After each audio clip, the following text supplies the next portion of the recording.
তো এখন এই সবজিগুলো কাটার পরে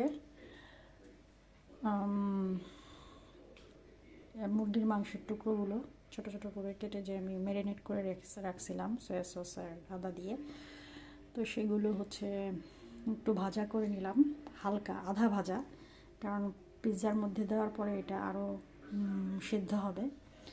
আর এখানে হচ্ছে চিজ কেটে নিলাম। চিজ এভাবে আমি কেটেছি, কারণ ওই ছোটো ছোটো কুচি কুচি করে কাটি নাই, কারো ইচ্ছা হলে ছোটো ছোটো কুচি কুচি করে কাটতে পারে, সমস্যা নেই, আমার সময় নাই। আর এটা নিলাম হচ্ছে, এটা প্রায় শেষ হয়ে আসছে, এটা লাগবে আবার। এটা হচ্ছে বাটার, বাট এটা একটু টক টক বাটার আর কি, মানে এটা হচ্ছে ছাগলের দুধ দিয়ে বানানো।